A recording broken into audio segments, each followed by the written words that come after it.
clay. Yeah, so that then we have to make a statue, and then the result. So in this way, what we call the base, path, and the result. So this gradual path that described in the Mahayana Sutra Alamkara by the mature Buddha. So that's a mature how to talk about the gradual path. And then second great Indian master called Nagarjuna. Yeah, Nagarjuna also talk about like as a practitioner, we have two missions, two target. So these two target is like either to attain high rebirth or attain liberations. There's no other than these two. So to reborn higher birth means like because if why we want to higher rebirth means like as we born as a human, so human form is a perfect platform to develop the enlightenment. If you're not in human, then it's very hard to develop the path to gain enlightenment. So that's the reason temporary kind of result is a higher rebirth.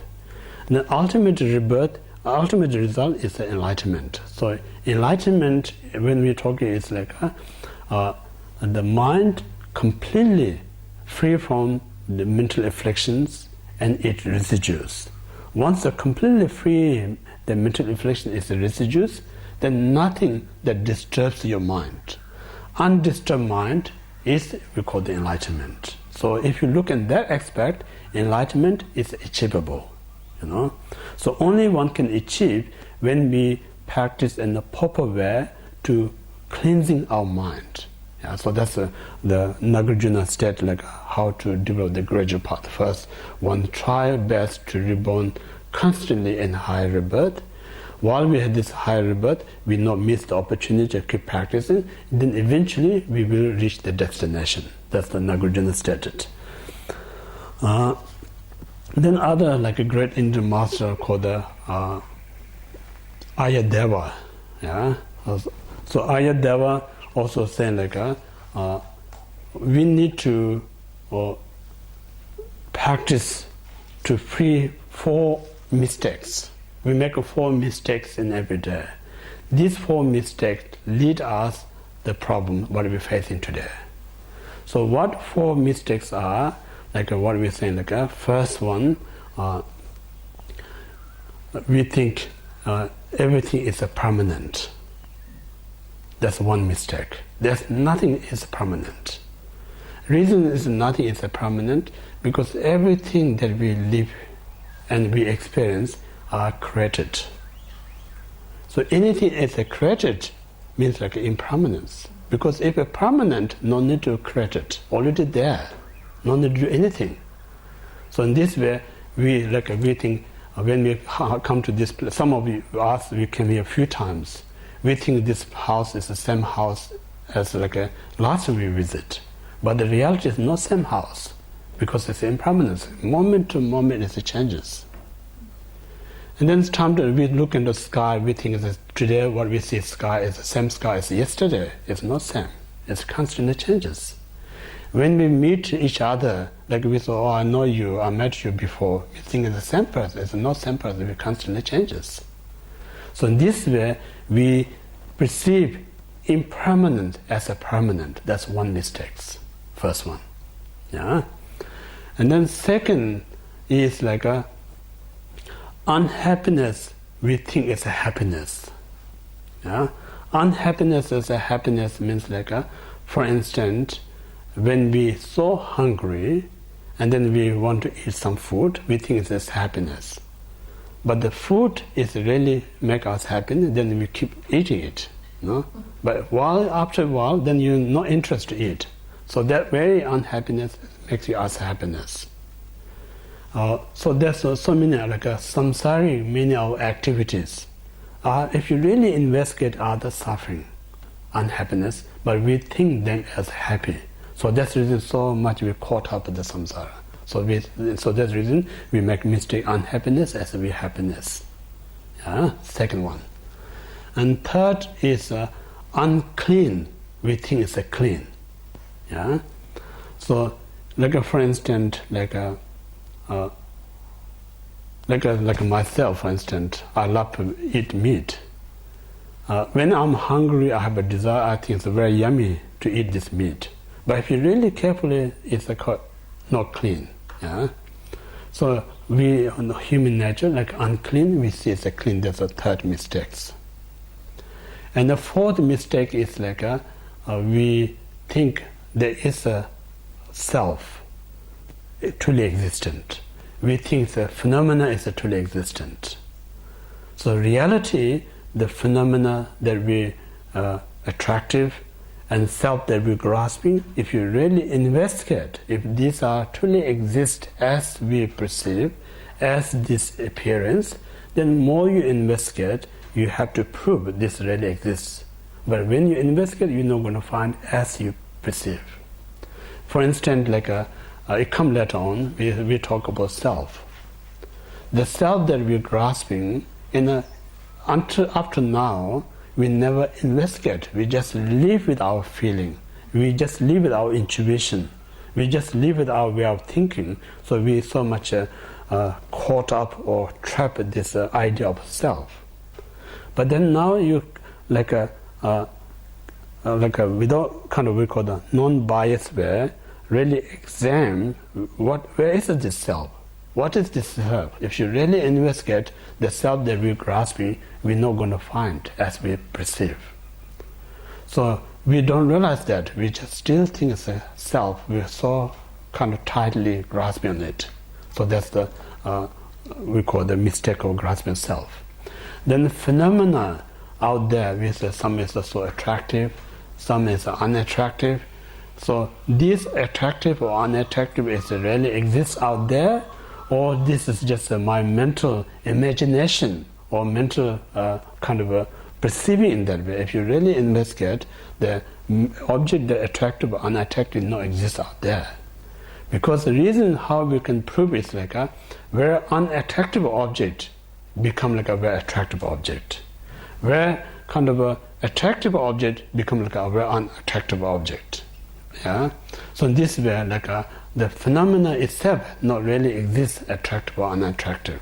So we fail to recognize that, rather we think this really exists.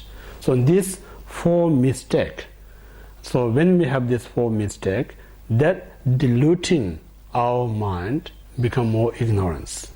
So more you become ignorance, so means like the ignorance is like the man that makes us make mistakes. Out of ignorance, then we fail to understand the reality of self and the phenomena.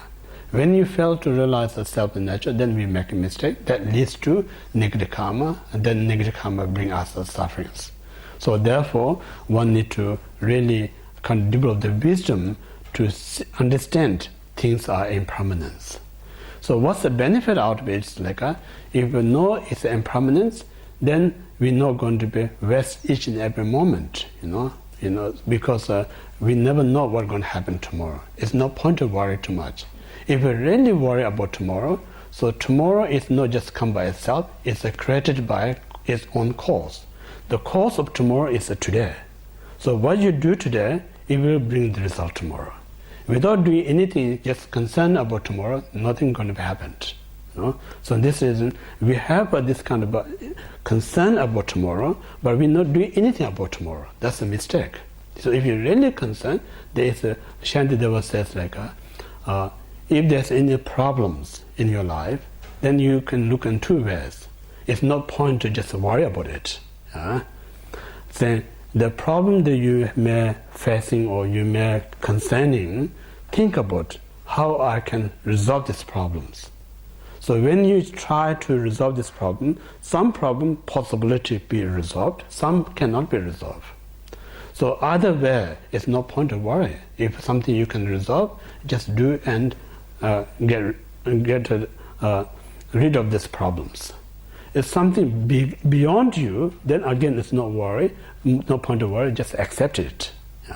So in this way, like what we're talking is like we need to really not waste the time.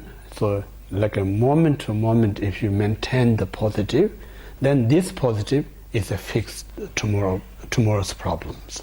Yeah? So that's how the Aryadeva stated. So in this way, gradually we try to understand impermanence, unclean, what's unclean, and then what impermanence, unclean, unhappiness, suffering, and selfless. So if you learn, then you can understand the reality. So that's the 4 ways to develop the wisdom mind. That's Nagarjuna Aryadeva stated.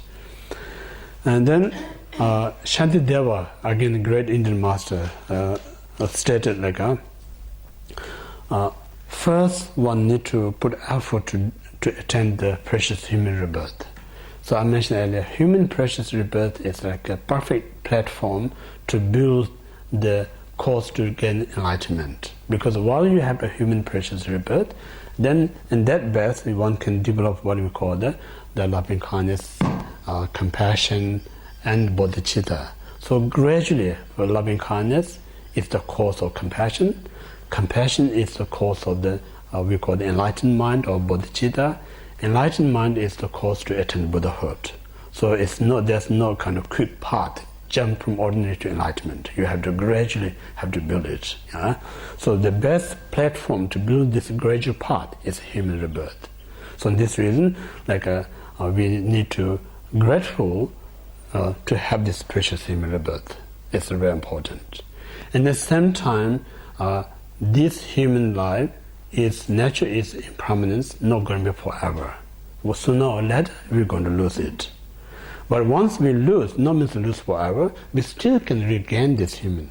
So how to regain human is like what we did to manage to obtain this human precious rebirth, we have to study or research. So our own mind not going to find out what caused to reborn human.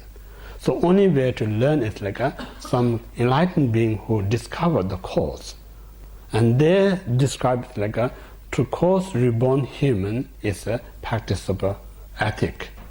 Yeah? Ethic means like just constantly train one's mind, body, speech in a virtuous state, positive state. So maintain this positive state. These are the fundamental cause to reborn human. So if one wish to continuously reborn human, then right now we have all the opportunity, we have a power. So while we have this opportunity power, make sure we not waste it. So it's not a hard work. Sometimes we think it's to maintain our mind so concentrate, focus. You may think it's find hard. It's not the difficulties. Depends how you look. Yeah. For instance, if you just bring some kind of positive things in your mind, that very moment you have opportunity to relax your mind. That very moment you have opportunity to be happy to yourself. So why we think that's hard? While we have a resting and enjoyment.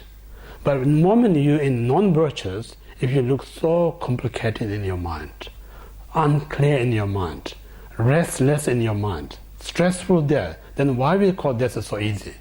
We're not looking in the proper way. When we're not looking in the proper way, we think it's a difficulty, we think it's easy. Something is really easy, we see it as like difficulties. So that's the reason we make a mistake. Something we should adopt, we reject them all the time. Something we should reject, we always adopt. That's to be human. That's what we call the Buddhists, we are childish. Physically we mature, but mentally we still very immature.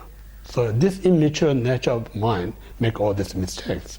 So that's the reason studying knowledge and doing such a meditation and retreat, it's letting us kind of creating the opportunity to grow, become mature. That's the whole purpose. Yeah?